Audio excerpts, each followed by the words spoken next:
ജനിക്കുന്നതിന് മുമ്പേ തന്നെ ഒരാളെ എങ്ങനെ വെറുക്കാൻ പറ്റും എന്ന് നിങ്ങൾ എപ്പോഴെങ്കിലും ചിന്തിച്ചിട്ടുണ്ടോ? ബൈബിളിൽ പറഞ്ഞിരിക്കുന്ന ഏശാവിന്റെ സംഭവകഥ അങ്ങനെയാണ്. ആ ഭാഗം വായിക്കുന്ന സമയത്ത് ഒരുപാട് ചോദ്യങ്ങൾ നമ്മുടെ മനസ്സിൽ ഉണ്ടാകാറുണ്ട്. മൂത്ത സഹോദരനായ ഏശാവ് ശക്തനും നല്ല കഴിവുള്ളവനുമായിരുന്നു.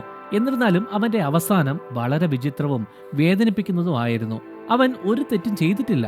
പക്ഷേ അവൻ അവന്റെ ഇളയ സഹോദരനായ യാക്കോബിനെ സേവിക്കുമെന്ന് ജനിക്കും മുമ്പേ തന്നെ പ്രവചനം ഉണ്ടായിരുന്നു. അവന്റെ ജീവിതത്തിൽ എന്തൊക്കെ സംഭവിച്ചു എന്നും ദൈവം അവനെക്കുറിച്ച് ഇത്രയും പ്രത്യേക തീരുമാനങ്ങൾ എടുത്തതിന്റെ കാരണങ്ങൾ എന്താണ് എന്നതിനെക്കുറിച്ചും വിശദമായി നമുക്ക് ഈ വീഡിയോയിൽ നോക്കാം. അവൻ എടുത്ത തീരുമാനത്തെ ഓർത്ത് വേദനിച്ചത് മുതൽ ചതിച്ച യാക്കോബിനെ ക്ഷമിച്ചതുവരെ. ഒരു ചോദ്യം ചോദിക്കാം. ഒരു പാത്രം പായസത്തിനു വേണ്ടി ചേട്ടന്റെ അവകാശം വിറ്റു എന്ന് പറയുന്നുണ്ടല്ലോ, അതിനെക്കുറിച്ചുള്ള നിങ്ങളുടെ അഭിപ്രായം എന്താണ്?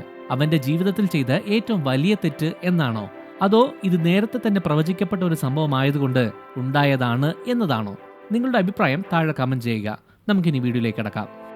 കനാൻ എന്ന ദേശത്ത് മഹാനായ ഗോത്രപിതാവായ അബ്രഹാമിന്റെ മകനായ ഇസഹാക്കും ഒരു മകനെ വേണമെന്ന് ആഗ്രഹിച്ച ഭാര്യ റബേക്കയും ഉണ്ടായിരുന്നു. ഒരുപാട് വർഷങ്ങൾ ഇങ്ങനെ അങ്ങ് പോയി. അവർക്ക് ഇനിയൊരു കുഞ്ഞുണ്ടാകത്തില്ല എന്ന് അവർ വിചാരിച്ചു. എന്നും പറഞ്ഞ് പ്രതീക്ഷ കൈവിട്ടില്ല. ദൈവത്തിന് ഒരു അത്ഭുതം ചെയ്യാൻ പറ്റും എന്നുള്ള വിശ്വാസത്തോടെ ദൈവത്തോട് ഇസഹാക്ക് തീക്ഷ്ണമായി പ്രാർത്ഥിച്ചു. അങ്ങനെ ഒരു ദിവസം അത്ഭുതം സംഭവിച്ചു. റെബേക്ക ഗർഭിണിയായി. അവൾ ഭയങ്കര സന്തോഷത്തിലായിരുന്നു. പെട്ടെന്നൊരു ദിവസം അവൾക്ക് വല്ലാതൊരു ബുദ്ധിമുട്ടുണ്ടായി. അവളുടെ വയറിനകത്ത് എന്തോ ഒരു യുദ്ധം നടക്കുന്നത് പോലെ ഒരു ഭയങ്കര ചലനം അനുഭവപ്പെട്ടു. എനിക്ക് മാത്രമെന്താ ഇങ്ങനെയൊക്കെ സംഭവിക്കുന്നതെന്നും ഇതിന് എന്ത് ചെയ്യണമെന്ന് അറിയാത്തതുകൊണ്ട് വല്ലാതെ വിഷമിച്ചു. ഇതിനുള്ള വഴി എന്താണെന്ന് അറിയാനായിട്ട് റെബേക്ക ദൈവത്തിന്റെ അടുത്ത് പോയി ചോദിച്ചു. ആ സമയത്ത് ദൈവം പറഞ്ഞു, 2 രാജ്യങ്ങളാണ് നിന്റെ അകത്തുള്ളത്. അത് 2 ജനതയായിട്ട് മാറും. ഒരു ജനത മറ്റൊന്നിനേക്കാൾ ശക്തമായിരിക്കും. മൂത്തവൻ ഇളയവനെ സേവിക്കും എന്ന്. നിഗൂഢതയും ആഴവും നിറഞ്ഞ ഈ വാക്കുകൾ അവളുടെ കുടുംബത്തിന്റെ വിധിയെ മാത്രമല്ല, രാഷ്ട്രങ്ങളുടെ ഭാവിയെയും അടയാളപ്പെടുത്തി. അവസാനം പ്രസവിക്കുന്ന ആ ദിവസം വന്നു. റെബേക്കയ്ക്ക് ചുറ്റും എല്ലാവരും ഭയങ്കര പ്രതീക്ഷയോടെ കാത്തിരുന്നു. അപ്രതീക്ഷിതമായിട്ട് ഒരു ആൺകുഞ്ഞല്ല, ഇരട്ടകളാണ് ജനിച്ചത്. ആദ്യത്തെ കുഞ്ഞിന് നല്ല ചുവന്ന നിറവും ദേഹം മൊത്തം നല്ല മുടിയും ഉണ്ടായിരുന്നു. അവർ അവന് ഏശാവ് എന്ന് പേരിട്ടു. അതിന്റെ അർത്ഥം രോമമുള്ളവൻ എന്നാണ്. അതിനുശേഷം രണ്ടാമത്തെ കുഞ്ഞ് ജനിച്ചു. അവൻ ആദ്യം പുറത്തു വന്ന കുഞ്ഞിന്റെ കാല് പിടിച്ച് പുറത്തേക്ക് വന്നു. അവന് യാക്കോബ് എന്ന് പേരിട്ടു. അതിന്റെ അർത്ഥം കുതികാൽ പിടിക്കുന്നവൻ എന്നാണ്. ജനിച്ച ആ നിമിഷം മുതൽ തന്നെ ഈ 2 സഹോദരന്മാരും തമ്മിൽ രാവും പകലും പോലെ വ്യത്യാസമുണ്ടെന്നുള്ളത് വ്യക്തമായിരുന്നു. മൂത്തവനായ ഏശാവ് വളർന്ന് ഒരു നല്ല വേട്ടക്കാരനായി വയലിൽ ജോലി ചെയ്യുന്നവനായിരുന്നു. നല്ല ധൈര്യവും കരുത്തും ഉള്ളവനാണ്.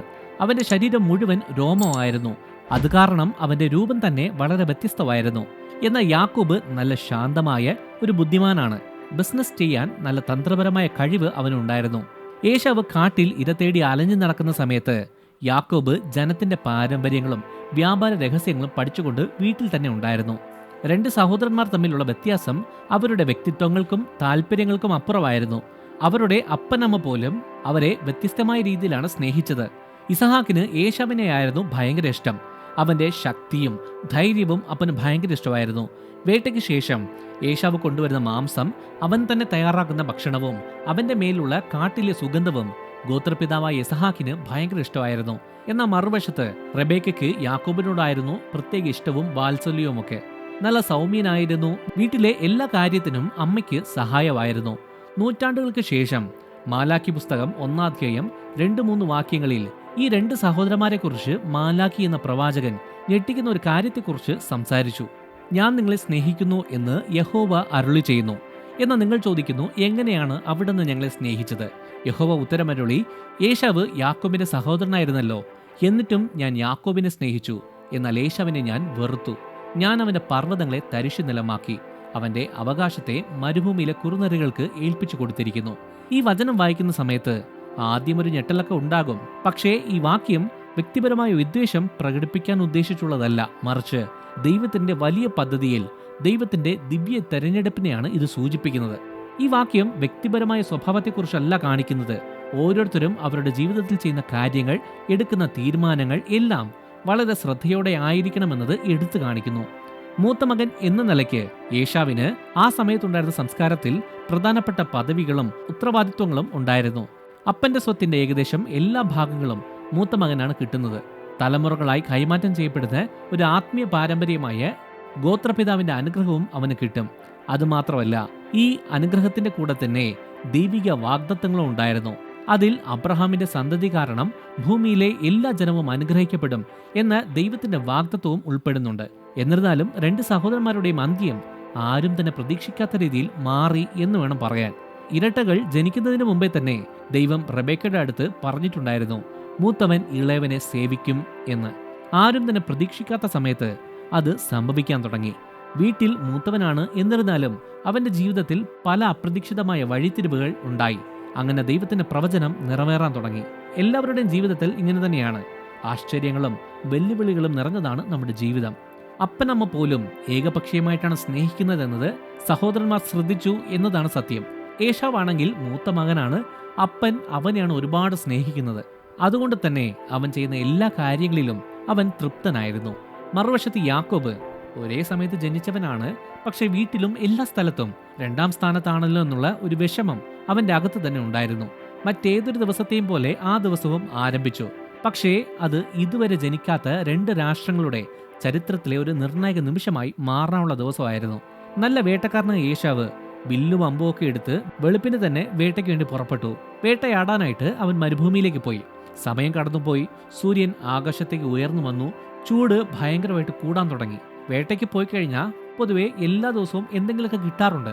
പക്ഷേ നിർഭാഗ്യവശാൽ അന്ന് കിട്ടിയില്ല. ഭയങ്കര ചൂടായതുകൊണ്ട് അതിൽ നിന്ന് രക്ഷപ്പെടാൻ വേണ്ടി ഗുഹകളിൽ ഒളിച്ചിരുന്നു. അതേസമയം വീട്ടിൽ നല്ല സുരക്ഷിതമായിട്ടുള്ള സ്ഥലത്ത് യാക്കോബ് എല്ലാ ദിവസവും ചെയ്തു വരുന്ന ജോലി ചെയ്യുമായിരുന്നു. അവൻ ഇടയ്ക്കൊക്കെ പുറത്തോട്ട് നോക്കി ചേട്ടൻ വരുന്നുണ്ടോ എന്നൊക്കെ നോക്കുമായിരുന്നു. അന്ന് ചില പ്രധാനപ്പെട്ട കാര്യങ്ങൾ ആ വീട്ടിൽ സംഭവിച്ചു. എന്താണെന്ന് പറഞ്ഞാൽ, അന്ന് സൂര്യൻ അസ്തമിക്കാൻ തുടങ്ങിയപ്പോൾ ഭയങ്കരമായിട്ട് ക്ഷീണിച്ച് നല്ല വിശപ്പോടെ വേട്ടയിൽ ഒന്നും കിട്ടാത്തത് കൊണ്ട് അവൻ തിരിച്ച് വീട്ടിലേക്ക് പോന്നു. പൊതുവെ നല്ല ശക്തവും ഉറപ്പുമുള്ള അവന്റെ ശരീരം ഇപ്പോൾ നല്ല ക്ഷീണവും ഉണ്ട്, നല്ല വിശപ്പും ദാഹവും ഉണ്ടായിരുന്നു. അഭിമാനിയായ വേട്ടക്കാരന് അത് സഹിക്കാൻ പറ്റിയില്ല. വീടിനോട് അടുക്കുന്ന സമയത്ത് പാചകം ചെയ്യുന്ന ഭക്ഷണത്തിന്റെ സ്മെല്ല് ഏശാവിന് കിട്ടി. അവന് കഴിക്കാനായിട്ട് എന്തെങ്കിലുമൊക്കെ കിട്ടിയാൽ മതിയായിരുന്നു. വീട്ടിലെത്തിയപ്പോൾ ഒരു വലിയ പാത്രത്തിൽ യാക്കോബ് പായസം തിളപ്പിക്കുന്നത് അവൻ കണ്ടു. വാട ഏശാവേ എന്ന് യാക്കോബ് വിളിച്ചു. ദാഹിച്ച് വലഞ്ഞ് അവശനായിട്ടിരിക്കുന്നത് കൊണ്ട് വളരെ ദയനീയമായ ശബ്ദത്തിൽ അവൻ പറഞ്ഞു, എടാ, ആ ചുവന്ന പായസത്തിൽ നിന്ന് എനിക്ക് കുറച്ച് തന്നേ, എനിക്ക് നന്നായിട്ട് വിശക്കുന്നുണ്ട്, നല്ല ക്ഷീണവും ഉണ്ടെന്ന് പറഞ്ഞു. അവൻ പറഞ്ഞ വാക്കുകൾക്ക് ശബ്ദം കുറവായിരുന്നു. അത്രയ്ക്കും അവൻ നല്ല ക്ഷീണിതനായിരുന്നു. കഴിക്കാനായിട്ട് ചോദിച്ച് അടുത്തേക്ക് വരുന്ന ചേട്ടനോട് അവൻ ഒന്നും പറഞ്ഞില്ല. ഏശാവിന്റെ സാഹചര്യം വിലയിരുത്തി യാക്കോബ് നോക്കി നിന്നു. പായസം തിളയ്ക്കുന്നതിന്റെ ശബ്ദവും ഏശാവ് ശ്വാസം എടുക്കുന്നതിന്റെ ശബ്ദം മാത്രമേ ഉണ്ടായിരുന്നുള്ളൂ. പിന്നെ യാക്കോബ് ഓരോ വാക്കും വളരെ ശ്രദ്ധയോടെ സംസാരിച്ചു. ഒരു കുഴപ്പമില്ല ചേട്ടാ, നിനക്ക് തരാം, പക്ഷേ അതിനു മുമ്പ് നിന്റെ ജ്യേഷ്ഠസ്ഥാനം എനിക്ക് തരണമെന്ന് ചോദിച്ചു. ഇവനെന്താ ഇങ്ങനെ ചോദിക്കുന്നത് എന്നൊരു ചോദ്യം ഏശാവിന്റെ മനസ്സിൽ വന്നു. ജന്മാവകാശം എന്ന് പറയുന്നത് അന്നത്തെ കാലത്ത് ഭയങ്കര പവിത്രമുള്ളതായിരുന്നു. അതായത് അപ്പന്റെ അടുത്ത് നിന്ന് മൂത്ത മകനിലേക്ക് കൈമാറ്റം ചെയ്യപ്പെട്ട ഒരു പദവിയും ഉത്തരവാദിത്വമാണത്. അപ്പന് ശേഷം കുടുംബത്തെ ഏറ്റെടുത്ത് നയിക്കാനുള്ള അവകാശവും പാരമ്പര്യമായിട്ടുള്ള സ്വത്തിന്റെ ഭൂരിഭാഗവും മൂത്ത മക്കൾക്കായിരുന്നു. ഏറ്റവും പ്രധാനമായിട്ട് അബ്രഹാമിന് കൊടുത്തിട്ടുണ്ടായിരുന്ന ദിവ്യ വാഗ്ദാനങ്ങൾ വഹിക്കുന്ന ആത്മീയ അനുഗ്രഹവും അതിൽ ഉൾപ്പെടുന്നുണ്ട്. അവൻ ക്ഷീണിച്ച് നല്ല വിശന്നിരുന്നത് കൊണ്ട് ജീവനേക്കാൾ വലുതായിട്ട് ഒന്നും ഇല്ലല്ലോ. യാക്കോബ് ചോദിച്ചതിന്റെ പ്രാധാന്യം എന്താണ് എന്നുള്ളത് അവൻ അപ്പോ അറിയില്ലായിരുന്നു. ഒന്നും ആലോചിക്കാതെ അവൻ പറഞ്ഞു, നോക്ക്, ഞാൻ വിശന്ന് മരിക്കാറായി. ഈ സ്ഥാനം കൊണ്ട് എനിക്കിപ്പോൾ എന്ത് പ്രയോജനമാണുള്ളത്? ആ അപൂർവ അവസരം മുതലെടുത്ത് യാക്കോബ് ചോദിച്ചു, അങ്ങനെയാണെങ്കിൽ സത്യം ചെയ്യുമെന്ന് പറഞ്ഞു. ഒരു ബലഹീന നിമിഷത്തിൽ ഏശാവ് സത്യം ചെയ്തു. ഒരു പാത്രം പായസത്തിന് പകരം ചേട്ടന്റെ അവകാശം തന്നെ പോയി. അങ്ങനെ ഉടമ്പടി മുദ്ര വെച്ചു. യാക്കോബ് ഏശാവിന് അപ്പവും പയർ പായസവും എല്ലാം വിളമ്പി കൊടുത്തു. ഏശാവ് വയറ് നിറയെ തിന്നുകയും കുടിക്കുകയും ചെയ്തു. അവന്റെ വിശപ്പും ദാഹവും മാറി. പക്ഷേ വിലമതിക്കാനാവാത്ത ഒരു കാര്യം അവന് നഷ്ടമായി. ഏശാവ് വിശപ്പ് മാറിയ ശേഷം അവൻ എഴുന്നേറ്റ് പോയി. താൻ എന്താണ് ചെയ്തത് എന്ന കാര്യത്തെക്കുറിച്ച് അവന് ഒരു ഐഡിയയും ഇല്ലായിരുന്നു. നിസ്സാരമാണ് എന്ന് അവൻ വിചാരിച്ച ഈ നിമിഷം യഥാർത്ഥത്തിൽ ഒരു വലിയ വഴിത്തിരിവായിരുന്നു. അന്ന് കൂടാരത്തിന്റെ അകത്ത് ചെയ്ത ഉടമ്പടി പിന്നീട് തലമുറകളിലൂടെ പ്രതിധ്വനിക്കുകയും രാഷ്ട്രങ്ങളുടെ വിധി രൂപപ്പെടുത്തുകയും ചെയ്തു. ഏശാവ് ചെയ്ത കാര്യം അവന്റെ സ്വഭാവത്തെ എടുത്തു കാണിക്കുന്നുണ്ട്. അവൻ അപ്പോഴത്തെ ആവശ്യം നടക്കാനായിട്ട് എന്തും ചെയ്യുന്നവനാണ്. ജന്മ അവകാശത്തെക്കാൾ വിലയുള്ളതാണ് അവന്റെ വിശപ്പ് എന്ന് അവൻ വിചാരിച്ചു. ഒരു നേരത്തെ ഭക്ഷണത്തിനു വേണ്ടി അവൻ ആ അവകാശം വിറ്റതിൽ നിന്ന് തന്നെ ആത്മീയമായി പകർന്നു വന്ന ആ വാഗ്ദത്തത്തെ അവൻ വില കൽപ്പിക്കുന്നില്ലായിരുന്നു എന്നുള്ളത് മനസ്സിലാകും. മറുവശത്ത് യാക്കോബ് സാഹചര്യം മുതലെടുക്കുന്നവനും അവസരവാദിയുമാണെന്ന് തെളിഞ്ഞു. ജന്മാവകാശത്തിന്റെ മൂല്യം എന്താണ് എന്നുള്ളത് അവൻ മനസ്സിലാക്കി. അത് അവകാശമാക്കാൻ എന്തു ചെയ്യാനും അവൻ തയ്യാറായിരുന്നു. അതിനുശേഷമുള്ള ദിവസങ്ങളിൽ കുടുംബത്തിലെ അന്തരീക്ഷം മാറാൻ തുടങ്ങി. ഏശാവ് ആരോഗ്യവാനായി. സംഭവിച്ചതിനെക്കുറിച്ച് വലിയ കാര്യമാക്കാതെ ഏശാവ് ഒരു വേട്ടക്കാരനായി തന്നെ ജീവിതം തുടർന്നു. എപ്പോഴും ചെയ്യുന്നത് പോലെ വേട്ടയാടി താൻ ചെയ്ത ഉടമ്പടി പോലും മറന്നുപോയി. യാക്കോബിനെ സംബന്ധിച്ചിടത്തോളം അവൻ തന്റെ പുതിയ സ്ഥാനം രഹസ്യമായിട്ട് തന്നെ സൂക്ഷിച്ചു. തന്റേതാണെന്ന് കരുതപ്പെടുന്ന ഈ അവകാശം പൂർണ്ണമായിട്ട് അവകാശമാക്കാനായി ശരിയായ നിമിഷത്തിനു വേണ്ടി അവൻ കാത്തിരുന്നു. ഇങ്ങനെ ഒരു സംഭവം ഉണ്ടായെന്ന് കുടുംബത്തിലുള്ള എല്ലാവരും പെട്ടെന്ന് അറിഞ്ഞു. അമ്മയായ റബേക്ക ആശ്ചര്യത്തോടെ ഈ കരാറിനെ കുറിച്ച് അറിഞ്ഞു. കുടുംബ പരമ്പര തുടരാൻ ഏറ്റവും അനുയോജ്യമായ മകൻ യാക്കോബാണ് എന്നവൾ എപ്പോഴും കരുതുന്നുണ്ടായിരുന്നു. എന്നാൽ മറുവശത്ത് എന്താണ് സംഭവിച്ചതെന്ന് ഇസഹാക്കിന് അറിയില്ലായിരുന്നു. കാരണം അവന്റെ കാഴ്ച നല്ലവണ്ണം കുറഞ്ഞു. മക്കൾ തമ്മിൽ എന്തെങ്കിലും പ്രശ്നമുണ്ടോ എന്നുള്ളത് അവന് കണ്ട് മനസ്സിലാക്കാൻ പറ്റില്ലായിരുന്നു. ഈ സംഭവം വിധിയും സ്വതന്ത്ര ഇച്ഛാശക്തിയുടെയും പങ്കിനെക്കുറിച്ചുള്ള ചോദ്യങ്ങൾ ഉയർത്തുന്നുണ്ട്.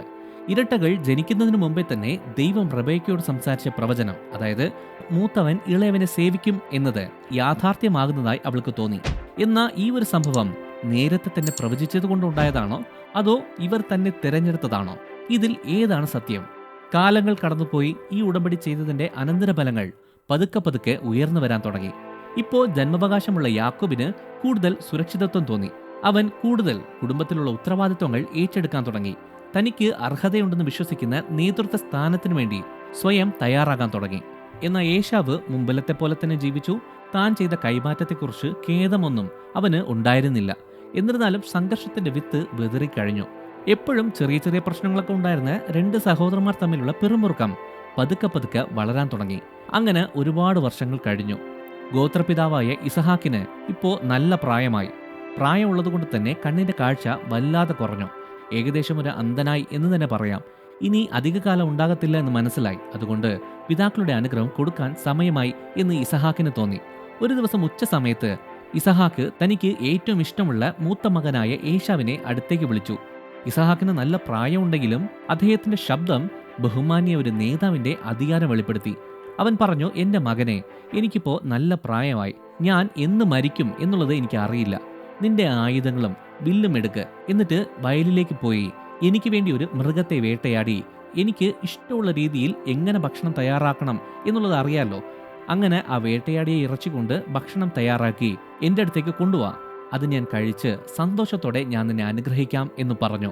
അപ്പനെ പ്രീതിപ്പെടുത്താൻ എപ്പോഴും ആഗ്രഹിച്ചിരുന്ന ഏശാവ് ഉടൻ തന്നെ അമ്പും വില്ലും എടുത്ത് കാട്ടിലേക്ക് പുറപ്പെട്ടു. ഇവർ തങ്ങളിൽ സംസാരിച്ച കാര്യം വേറൊരാളും കൂടെ ഒളിച്ചിരുന്ന് കേൾക്കുന്നുണ്ടായിരുന്നു. അത് ആരാണെന്നറിയാവോ? ഇസഹാക്കിന്റെ ഭാര്യയും ഇരട്ടക്കുട്ടികളുടെ അമ്മയുമായ റബേക്കയായിരുന്നു അത്.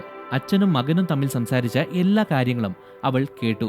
ഈ ഒരു നിമിഷം എന്തെങ്കിലും ചെയ്തേ പറ്റൂ എന്ന് അവൾക്ക് തോന്നി. സമയം പാഴാക്കിയില്ല. അവൾക്ക് ഏറ്റവും ഇഷ്ടമുള്ള പുത്രനായ യാക്കോബിനെ വിളിച്ചു വരുത്തി.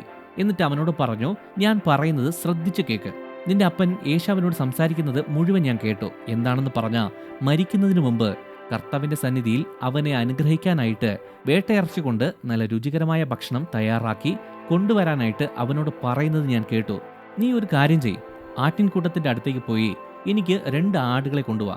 ഞാൻ അതിനെ നിന്റെ അപ്പന് ഇഷ്ടപ്പെടുന്ന രീതിയിൽ പാചകം ചെയ്ത് തരാം എന്ന് പറഞ്ഞു. യാക്കോബിന്റെ ഉള്ളിലുള്ള കള്ളത്തരം ഒന്ന് നോക്കിക്കേ. ഉടൻ തന്നെ യാക്കോബ് പറഞ്ഞു, അമ്മേ, ചേട്ടന്റെ ദേഹം മൊത്തം നല്ല രോമമുണ്ടല്ലോ, എനിക്കാണെങ്കിൽ ഒട്ടും രോമമില്ല. അപ്പൻ ആരാണ് എന്നുള്ളത് ഉറപ്പിക്കാൻ വേണ്ടി എന്തായാലും കയ്യിൽ തൊട്ടു നോക്കും. അങ്ങനെ തൊട്ടു കഴിഞ്ഞാൽ അപ്പനെ പറ്റിക്കാൻ ശ്രമിക്കുന്നുണ്ട് എന്ന് അപ്പൻ മനസ്സിലാക്കും. പിന്നെ എന്നെ അനുഗ്രഹിക്കില്ല, എന്നെ ഉറപ്പായിട്ടും ശപിക്കും എന്ന് പറഞ്ഞു. പക്ഷെ റെബേക്കയ്ക്ക് വേറെ പ്ലാൻ ഉണ്ടായിരുന്നു. എന്റെ മോനെ, അങ്ങനെ അപ്പൻ ശപിച്ചു കഴിഞ്ഞാൽ ആ ശാപം എന്റെ മേൽ വരട്ടെ, ഒരു കുഴപ്പമില്ല. പക്ഷേ ഇപ്പോ ഞാൻ പറയുന്നത് പോലെ ചെയ്, ആടുകളെ കൊണ്ടുവാ എന്ന് ഉറപ്പിച്ചു പറഞ്ഞു. അങ്ങനെ ഒരു കിടിലം പ്ലാൻ ചെയ്തു. റെബേക്ക വേഗത്തിൽ ഏശാവ് വീട്ടിൽ വരുന്നതിന് മുമ്പ് തന്നെ ഇസഹാക്കിന് ഇഷ്ടമുള്ള രീതിയിൽ ഭക്ഷണം തയ്യാറാക്കി. പിന്നെ അവൾ ഏശാവിന്റെ ഡ്രസ്സ് എടുത്ത് യാക്കോബിന് കൊടുത്ത് ആ ഡ്രസ്സ് ഇട്ടോളാൻ പറഞ്ഞു. ഏശാവിന് നല്ല രോമം ഉണ്ടല്ലോ, അതേപോലെ തന്നെ കാണിക്കാൻ വേണ്ടി അവൾ യാക്കോബിന്റെ കൈയും കഴുത്തും ആട്ടിൻ തോലുകൊണ്ട് മൂടി. അമ്മ തയ്യാറാക്കിയ ഭക്ഷണം കൊണ്ട് പേടിച്ച് കൈയും കാലും വിറയലോടെ യാക്കോബ് അപ്പന്റെ അടുത്തേക്ക് കൂടാരത്തിൽ പോയി. ചേട്ടൻ സംസാരിക്കുന്നത് പോലെ സംസാരിക്കാൻ ശ്രമിച്ചുകൊണ്ട് യാക്കോബ് പറഞ്ഞു, അപ്പാ, ഞാൻ എത്തി എന്ന്. ഇത്ര പെട്ടെന്ന് വേട്ടയാടി പാചകം ചെയ്ത് കൊണ്ടുവരാൻ പറ്റില്ലല്ലോ എന്ന് ഇസഹാക്കിന് തോന്നി. അതുകൊണ്ട് ചോദിച്ചു, എന്റെ മകനെ, ആരാടാ നീ എന്ന്. യാക്കോബ് മറുപടി പറഞ്ഞു, ഞാൻ അപ്പന്റെ മൂത്ത മോൻ ഏശാവ്. അപ്പൻ പറഞ്ഞതുപോലെ തന്നെ ഞാൻ ചെയ്തിട്ടുണ്ട്. ഈ വേട്ടയിറച്ചി കഴിച്ച് എന്നെ അനുഗ്രഹിക്കണേ എന്ന് പറഞ്ഞു. ശബ്ദം കേട്ട് സംശയം തോന്നിയ ഇസഹാക്ക് തന്റെ അടുത്തേക്ക് വരാനായിട്ട് പറഞ്ഞു. തൊട്ടു നോക്കിയപ്പോൾ കയ്യിൽ നിറയെ മുടിയുണ്ടല്ലോ, പക്ഷെ ശബ്ദം യാക്കോബിൻ്റെതാണ്. ഒന്നും മനസ്സിലാകുന്നില്ലല്ലോ എന്നവൻ പെറുപെറുത്തു. ഉറപ്പില്ലാത്തത് കൊണ്ട് പിന്നെയും ഇസഹാക്ക് എടുത്തു ചോദിച്ചു, മോനെ, നീ ശരിക്കും ഏശാവ് തന്നെയാണോ എന്ന്. പേടിയോടെ തന്നെ അവൻ പിന്നെയും പറഞ്ഞു, ഞാൻ ഏശാവ് തന്നെയാണ് അപ്പ എന്ന്. സംശയം മാറിയതുകൊണ്ടായിരിക്കാം അവസാനം അവനോട് ഭക്ഷണം തരാനായിട്ട് പറഞ്ഞു. യാക്കോബ് കൊണ്ടുവന്ന ഇറച്ചിയും മീനും അവൻ തിന്നുകയും കുടിക്കുകയും ചെയ്തു. അതിനുശേഷം മോനെ വിളിച്ച് ചുംബിച്ചു. ആ സമയത്ത് ഏശാവിന്റെ ഡ്രസ്സിന്റെ മണം അടിച്ചു. അപ്പോഴാണ് ഇസഹാക്കിന്റെ സംശയം പൂർണ്ണമായിട്ട് മാറിയത്. മനസ്സിന്റെ ആഴത്തിൽ നിന്ന് ഇസഹാക്ക് ഏശാവ് എന്ന യാക്കോബിനെ അനുഗ്രഹിക്കാൻ തുടങ്ങി. അവൻ അടുത്തു ചെന്ന് അദ്ദേഹത്തെ ചുംബിച്ചു.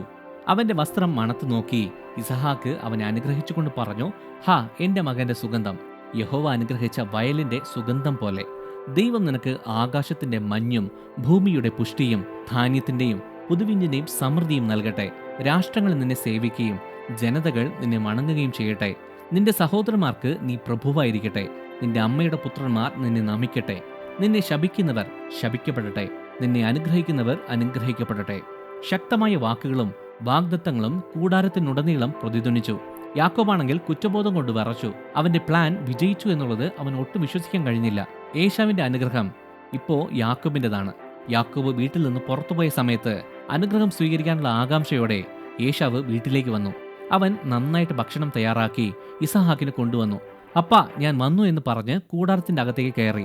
എഴുന്നേറ്റ് ഞാൻ പിടിച്ച വേട്ടമൃഗത്തിന്റെ ഇറച്ചി കഴിക്ക്, എന്നിട്ട് എന്നെ അനുഗ്രഹിക്ക് എന്ന് പറഞ്ഞു. ഇസഹാക്കാണെങ്കിൽ ഞെട്ടിപ്പോയി. എന്നിട്ട് ചോദിച്ചു, നീ ആരാണ് എന്ന്. ഏശാവ് പറഞ്ഞു, ഞാൻ അപ്പന്റെ മൂത്തമോൻ ഏശാവ് എന്ന് പറഞ്ഞു. ആ സമയത്താണ് ശരിക്കും മനസ്സിലായത് യാക്കോബ് അവനെ പറ്റിച്ചു എന്ന്. താൻ കബളിപ്പിക്കപ്പെട്ടു എന്ന് മനസ്സിലാക്കിയപ്പോൾ അവൻ വിറയ്ക്കാൻ തുടങ്ങി. ഇസഹാക്ക് ചോദിച്ചു, ആരാണ് തൊട്ടു മുമ്പ് വേട്ടയാടി പാചകം ചെയ്ത് എന്റെ അടുക്കൽ കൊണ്ടുവന്നത്? നീ വരുന്നതിന് മുമ്പ് ഞാൻ അതെല്ലാം കഴിച്ച് ഞാൻ അവനെ അനുഗ്രഹിച്ചു. അവൻ ഉറപ്പായിട്ടും അനുഗ്രഹിക്കപ്പെടുമെന്ന് പറഞ്ഞു. അപ്പൻ പറയുന്നത് കേട്ട് ഏശാവ് ഞെട്ടിപ്പോയി. ദുഃഖം താങ്ങാൻ കഴിയാത്തത് കൊണ്ട് അവൻ ഭയങ്കരമായിട്ട് കരഞ്ഞു. അപ്പ, എന്നെയും കൂടെ അനുഗ്രഹിക്കണേ എന്ന് അവൻ ഭയങ്കരമായിട്ട് യാചിച്ചു. എന്നാൽ ഇസഹാക്ക് സങ്കടത്തോടെ മറുപടി പറഞ്ഞു, നിന്റെ സഹോദരൻ എന്നെ വഞ്ചിച്ചു. നിന്റെ അനുഗ്രഹമെല്ലാം അവൻ എടുത്തു കളഞ്ഞു എന്ന് പറഞ്ഞു. ഏശാവിനാണെങ്കിൽ അത് കേട്ടിട്ട് സങ്കടവും ദേഷ്യവും അടക്കാൻ പറ്റുന്നില്ലായിരുന്നു. ഏശാവ് പറഞ്ഞു, അവൻ എന്നെ വഞ്ചിച്ചു, 2 പ്രാവശ്യം വഞ്ചിച്ചു. അവൻ എൻ്റെ ജന്മാവകാശം എടുത്തു കളഞ്ഞു. ഇപ്പോൾ അവൻ എൻ്റെ അനുഗ്രഹവും എടുത്തു കളഞ്ഞു എന്ന് പറഞ്ഞ് കരഞ്ഞു. പിന്നെ നിരാശയോടെ അപ്പനെ നോക്കിയിട്ട് ചോദിച്ചു, എനിക്ക് ഒരു അനുഗ്രഹവും ബാക്കിയില്ലേ എന്ന്. ഏശാവിന്റെ ഹൃദയത്തിന്റെ ആഴത്തിൽ തൊടുന്ന രീതിയിലുള്ള വാക്കുകളാണ് ഇസഹാക്ക് മറുപടിയായിട്ട് പറഞ്ഞത്. ഞാൻ അവനെ നിനക്ക് യജമാനനാക്കി. നിന്റെ എല്ലാ സഹോദരന്മാരെയും ഞാൻ അവന് ദാസന്മാരായി കൊടുത്തു. ധാന്യവും വീഞ്ഞുമെല്ലാം അവന് അനുഗ്രഹിച്ചു കൊടുത്തു. ഇതിൽ കൂടുതൽ എന്ത് അനുഗ്രഹമാണ് മോനെ ഞാൻ നിനക്ക് തരാനായിട്ടുള്ളത് എന്ന് പറഞ്ഞു. പക്ഷെ ഏശാവ് തളർന്നില്ല. എനിക്ക് ഒരു അനുഗ്രഹവും ബാക്കിയില്ലേ അപ്പ, ദയവ് ചെയ്ത് എന്നെ അനുഗ്രഹിക്കണമേ എന്നവൻ യാചിച്ചുകൊണ്ടേയിരുന്നു. ഏശാവ് ഇങ്ങനെ ദുഃഖിക്കുന്നത് കണ്ടിട്ട് സഹിക്കാൻ പറ്റാത്ത അപ്പൻ അവസാനം ഏശാവിന് ഒരു അനുഗ്രഹം കൊടുത്തു. പക്ഷേ അത് ഒരു കൈപ്പേറിയ അനുഗ്രഹമായിരുന്നു. അതിനെ ഒരു ശാപം എന്ന് തന്നെ പറയാം. നിന്റെ വാസസ്ഥലം ഭൂമിയിലെ സമ്പത്തിൽ നിന്നും ആകാശത്തിൽ നിന്നുള്ള മഞ്ഞിൽ നിന്നും ഭയങ്കര ദൂരെയായിരിക്കും. നീ വാളുകൊണ്ട് ജീവിക്കും, നിന്റെ സഹോദരനെ സേവിക്കും. പക്ഷേ നീ അസ്വസ്ഥനാകുമ്പോൾ നീ അവന്റെ നുകം നിന്റെ കഴുത്തിൽ നിന്ന് ഒടിച്ചു കളയും. ഇസഹാക്കിന്റെ വാക്കുകൾ കൂടാരത്തിലുടനീളം പ്രതിധ്വനിച്ചു. 2 പുത്രന്മാരുടെയും അവരിൽ നിന്ന് ഉത്ഭവിച്ച ജനതകളുടെയും വിധി അന്ന് അടയാളപ്പെടുത്തി. യാക്കോബ് വഞ്ചിച്ച് അവന്റെ ലക്ഷ്യം നേടി. ഇപ്പോൾ അവൻ അപ്പന് തുല്യമായ അനുഗ്രഹത്തിന്റെ ഉടമയായി മാറി. പക്ഷേ ഈ ചെയ്തതിന്റെ വില വളരെ വലുതാണ്. ഏശാവിന് യാക്കോബിനോടുള്ള വെറുപ്പ് കൂടി. അവൻ വിചാരിച്ചു, എന്തായാലും അപ്പൻ ഉടൻ തന്നെ മരിക്കും, അതിനുശേഷം ഉറപ്പായിട്ടും ഞാൻ യാക്കോബിനെ കൊല്ലും എന്ന് പറഞ്ഞു. ഏശാവിന് ഇങ്ങനൊരു പ്ലാൻ ഉണ്ടെന്നുള്ളത് റെബേക്ക അറിഞ്ഞു. താൻ വളരെയധികം സ്നേഹിച്ച മകനെ സംരക്ഷിക്കാൻ വേണ്ടി അവൾ ഉടൻ തന്നെ അടുത്ത കാര്യം ചെയ്തു. ഇതിൽ നിന്ന് നാം മനസ്സിലാക്കേണ്ട ഒരു കാര്യം എന്താണെന്ന് പറഞ്ഞാൽ, നിങ്ങൾക്ക് എത്ര മക്കളുണ്ടെങ്കിലും എല്ലാവരെയും ഒരേപോലെ സ്നേഹിക്കുക. ചിലപ്പോൾ ചില മക്കൾക്ക് എന്തെങ്കിലും കാര്യങ്ങളിൽ കുറവുണ്ടായിരിക്കാം, മറ്റു ചിലരാണെങ്കിൽ നല്ല എക്സലും ആയിരിക്കും. പക്ഷേ തരംതിരിവ് കാണിക്കരുത്. ഇവിടെ വേട്ടയാടാൻ കഴിവുള്ളത് കൊണ്ട് അപ്പൻ മൂത്തവനെ സ്നേഹിച്ചു. വീട്ടിൽ തന്നെ ഇരിക്കുന്നത് കൊണ്ട് യാക്കോബിനെ അപ്പൻ വെറുത്തു. അമ്മയെ വീട്ടുജോലികളിൽ സഹായിക്കുന്നത് കൊണ്ട് അമ്മ യാക്കോബിനെ സ്നേഹിച്ചു. പക്ഷേ ഏശാവിനെ വെറുത്തു. അങ്ങനെ തരംതിരിവ് കാണിച്ചത് കൊണ്ട് ആ വീട് തന്നെ ഉടയാൻ തുടങ്ങി. നാം ഈ കാര്യങ്ങളിൽ വളരെയേറെ ശ്രദ്ധിക്കുക. ഇനി അങ്ങനെ അബദ്ധം പറ്റിപ്പോയി വീട് ഉടഞ്ഞു എന്നൊക്കെ തോന്നിയാൽ പ്രാർത്ഥിക്കുക. സ്വർഗീയപ്പന് കഴിയാത്തതായിട്ട് ഒന്നുമില്ലല്ലോ. നമുക്കിനി വീട്ടിലേക്ക് വരാം. അവൾ യാക്കോബിനെ വിളിച്ചു വരുത്തിയിട്ട് ഹാരാനിലുള്ള അവളുടെ സഹോദരനായ ലാബാന്റെ വീട്ടിലേക്ക് ഓടിപ്പോകാൻ പറഞ്ഞു. നിന്റെ സഹോദരന്റെ കോപം തീരുന്നതുവരെ കുറച്ചു കാലം ലാബാന്റെ കൂടെ പോയി താമസിക്കുമെന്ന് അവൾ അവനോട് പറഞ്ഞു. അങ്ങനെ യാക്കോബ് കുടുംബത്തെയും ജന്മനാടിനെയും വിട്ട് അവനുണ്ടാക്കിയ പ്രശ്നം കാരണം അങ്ങോട്ടേക്ക് പോയി. അവൻ ആഗ്രഹിച്ച അനുഗ്രഹം അവന് കിട്ടി. പക്ഷേ അതിന് പകരമായിട്ട് അവൻ ഒരുപാട് വില കൊടുക്കേണ്ടി വന്നു. അത് അവനെ ദൂരദേശങ്ങളിലേക്ക് കൊണ്ടുപോയി. അവിടെ അവൻ ഒരുപാട് വെല്ലുവിളികളും പ്രയാസങ്ങളും നേരിടേണ്ടി വന്നു. അവന്റെ വിശ്വാസവും സ്വഭാവവും പരീക്ഷിക്കപ്പെട്ടു. അതേസമയം ഏശാവ് കയ്പും നീരസവും ഉള്ളവനായിരുന്നു. തന്റെ അവകാശം എങ്ങനെയെങ്കിലും തിരിച്ചെടുക്കണമെന്ന് ഉറപ്പിച്ചു. ഒരു കാലത്ത് രണ്ട് സഹോദരന്മാർക്കിടയിലുള്ള പ്രശ്നം വളരെ ചെറുതായിരുന്നു. ചെറിയ വിടവ് മാത്രമേ ഉണ്ടായിരുന്നുള്ളൂ. എന്നാൽ ഇപ്പോൾ അത് നികത്താനാവാത്ത ഒരു വലിയ വിടവായി മാറി. യാക്കോബ് വിദൂരദേശങ്ങളിലേക്ക് പോയി. ഏശാവ് കാനാനിൽ തന്നെ താമസിച്ചു. അവന്റെ ജീവിതത്തിൽ അപ്രതീക്ഷിതമായ വഴിത്തിരിവുകൾ ഉണ്ടായി. അത് അവന്റെ വ്യക്തിപരമായ ഭാവിയെ രൂപപ്പെടുത്തുകയും ഒരു മുഴുവൻ ജനതയുടെയും വിധിയെ സ്വാധീനിക്കുകയും ചെയ്തു.